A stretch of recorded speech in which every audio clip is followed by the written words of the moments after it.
ওই কাজটা শেষ করে আসছি।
বিজয় বাবা, ওই বালিশটা দে তো। হ্যাঁ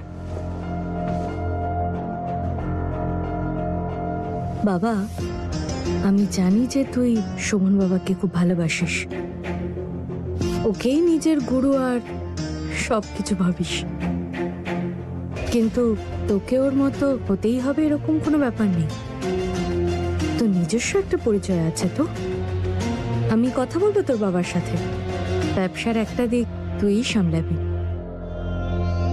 মা, আমার সোনা মা, একটু এদিকে এসো। আরে এসো না, এসো, সাবধানে এসো তো, চুপচাপ বসো। আরে বসো না।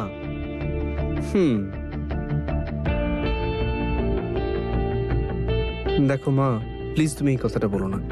আমি কাজ করতে চাই, ভালো কাজ করতে চাই, কিন্তু শোভন দাদার ছায়ায় থেকে।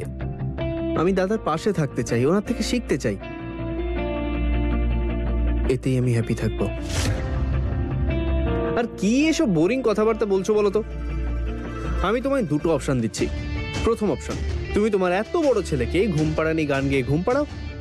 দ্বিতীয় অপশন, তুমি তোমার ঘরে গিয়ে শান্তিতে ঘুমিয়ে পড়ো। তুমি চুজ করো। এই প্রথম অপশন হলো ঘুম পাড়ানি গান গাওয়া, আর দ্বিতীয় অপশনটা হলো নিজের ঘরে গিয়ে ঘুমিয়ে পড়া।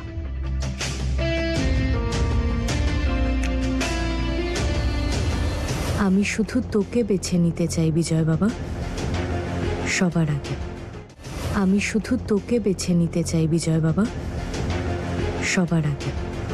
আর যেহেতু তুই আমাকে সিদ্ধান্ত নিতে বলেছিস, তাই আমি বেছে নিলাম আমি ঘুম পাড়ানি গান গেয়ে তোকে তোর ছোটবেলাও মনে করাবো, আর তোর জন্য সারা রাত জেগেও থাকবো। সেটাতেই আমার শান্তি। শুধু একটা কথা বাবা, তুই আমার আঙুল ধরবি এতটাও ছোট নোস, কিন্তু তোকে তোর আঙুল ধরে সঠিক রাস্তা দেখাবো না, তুই এতটাও বড় হয়ে যাসনি। বুঝেছিস তুই? হ্যাঁ, তুই সেই রাস্তায় হাঁটতেই পারিস না যেই রাস্তায় আমার লক্ষ্য নেই। তোকে আমি সরে যেতে দেব না। তুই আমার একমাত্র আশা। তুই আর আমি একসাথে সেই সব কিছু অর্জন করব যেটা আমাদের, যাতে শুধু আমাদের অধিকার। এখন হয়তো তুই তৈরি নোস, কিন্তু খুব তাড়াতাড়ি আমি তোকে সেই লুডুর গুটি বানাবো যে পুরো খেলাটাই পাল্টে দেবে। চল, অনেক রাত হয়ে গেছে, তুই হয়তো ক্লান্ত, শুয়ে পড়। গুড নাইট মা।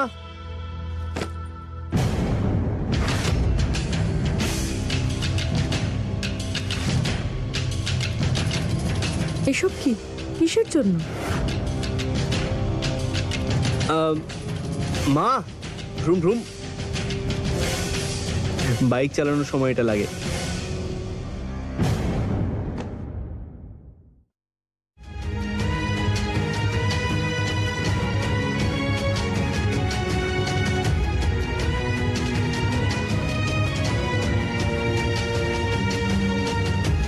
শোভনবাবু, যদি তারা দিদি সকালে উঠে জিজ্ঞাসা করেন তাহলে? বলে দেবো যে আমার কাজ ছিল তাই বেরিয়ে পড়েছি। কিন্তু শোভনবাবু, কোনো তর্ক নয়। আমি আমার আসল স্ত্রীর থেকে দূরে থাকবো না। চলো।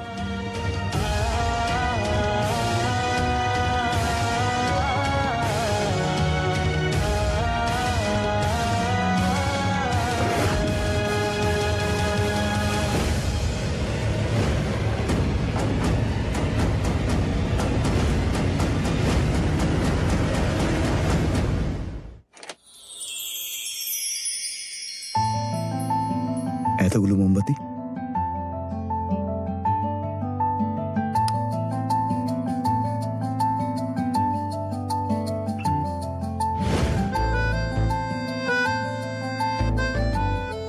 এসব তুমি করেছো? না, আমি তো করিনি, কিন্তু কে করলো তাহলে?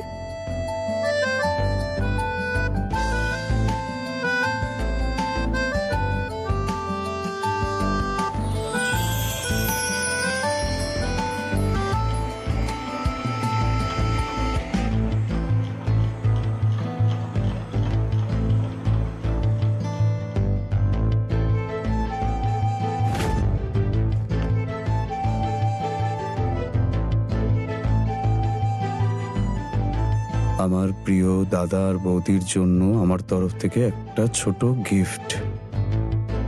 কারণ এই সময় তোমাদের সব কিছু ভুলে একটু প্রেমের খেলায় মত্ত হওয়া খুব জরুরি। বিজয়বাবুকে ভীষণ সরল মনের আর ভালো মানুষ বলে মনে হয়। হ্যাঁ, আমায় খুব ভালোবাসে ও। এমনিতে তো খুব শান্ত, কিন্তু আমায় যদি কেউ কিছু একবার বলে তাহলে পুরো পৃথিবীর সঙ্গে লড়বে ও। কিন্তু উনি বাড়ি থেকে এতদিন দূরে কেন ছিলেন?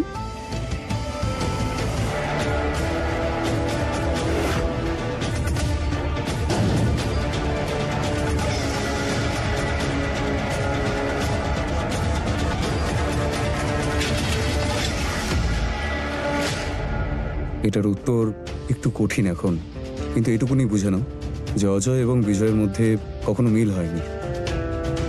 যাই হোক, আমি খুব খুশি ও ফিরে এসেছে। ওর জন্য ছোট মারও খুব ভালো লাগবে। হ্যাঁ, ওনার রাগও একটু কমবে হয়তো। কিসের রাগ? আমি বলতে চাইলাম অজয়বাবুকে হারানোর কষ্ট আর রাগ। হ্যাঁ, ওর এই হাসি ঠাট্টার স্বভাবের জন্য